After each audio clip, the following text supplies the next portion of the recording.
From the time we're born, we human beings long to know who we are and where we belong. When we're infants, those who love and care for us watch and listen for each little gurgle and smile and coo, and they delight as they see our unique personalities emerging. And as we grow, we figure out how we fit in our family, adjusting as younger siblings are born, grandparents or others move in or out, or as family members die. Our families are generally our first place of belonging and our first place of discovering who we are. As we grow older, that process continues. We go to school, we make our first friends, maybe find a best friend, another person with whom we fit. We go to college, leaving our families behind, and after a time, find our people. And along with what we learn in the classroom, we learn about ourselves in ways we would never have expected.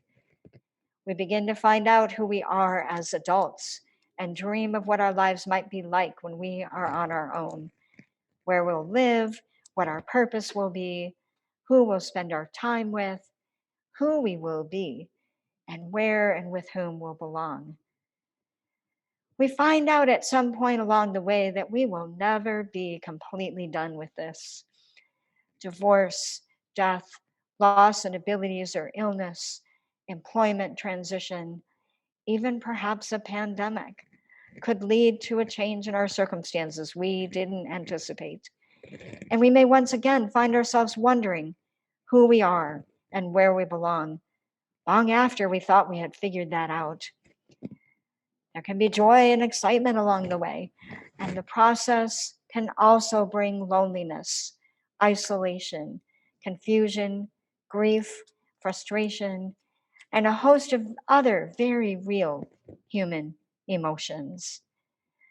The truth is, becoming the person God created us to be and finding our purpose and place of belonging are not easy, not for us or for those close to us. If we have ever struggled with this or are struggling with it now, we can find a lot of hope in our readings for today.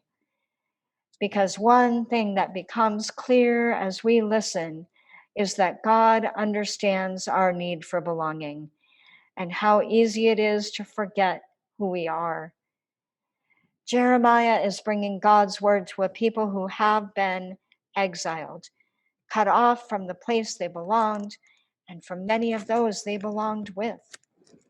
It even felt to them that they had been cut off from God, as they had been driven away from the temple in Jerusalem, where they had celebrated all of their holy days, the place they went to be with God.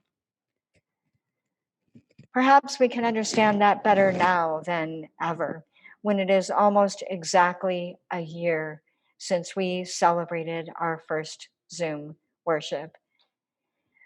We have, in a very real sense, been living through a time of exile from our church building, and for many of us also from our schools and workplaces. And we've been physically separated from one another in ways we have never experienced before. We have had to do so much rethinking about who we spend our time with and how. We as a community have had to reimagine what it means to be church and how to minister together. I find it really encouraging to know that none of this is new. God knew how hard it was for the Israelites, and through Jeremiah's words, he reminded them of who they were, ones with God's promise written on their hearts. And the same is true for us. Think about that for a moment. God has written God's promise on our hearts. Your council reflected on this at our monthly meeting this last week and shared what this means for them. Forgiveness, as we know God is with us when we make mistakes, guiding us back to the right path. Knowing that no matter how hard or confusing things are, God will show us what we need to know. comfort in trusting God's presence, even in chaotic or frightening times, and the freedom to be the people God has created us to be. Our identity as beloved of God is coded in our DNA. Nothing can change that.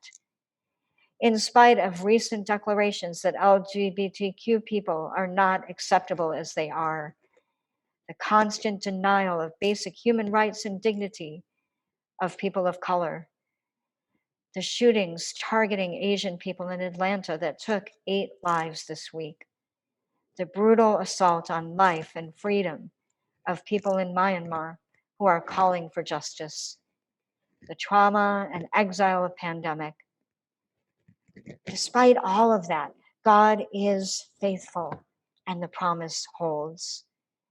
We don't have to struggle and work and study and strive to belong to God. We just belong. In our gospel from John today, Jesus tells everyone listening just how faithful God is to this promise. John tells us that 2 Greek people showed up wanting to see Jesus. And in response, Jesus says not only that all people are welcome, but that this is exactly why he came, to draw us all to himself and to God. Jesus doesn't shy away from the pain and the struggle of that call. He says that his death will lead to the life that is promised, and that it is through being raised on the cross that we will be drawn together. Jesus in John knows who he is and what he is here to do, and it is all part of that plan to bring us home. This world carries so much beauty and promise. And we know this year more than most that there is pain and suffering in this life too. As Mr. Jesse sang, there are things that are positive and strong and happy and hopeful. And there is struggle and mistakes and pain in this world too. And through all of it, the truth of the cross is clear. As much as we humans may wonder and question and seek, God's promise is coded in our very DNA, so nothing can erase it. No matter what else happens or what changes may come, no matter what challenges or pain we face, through the cross, Jesus calls us all to him. It's what he came to do, and it is where we belong. Thanks be to God.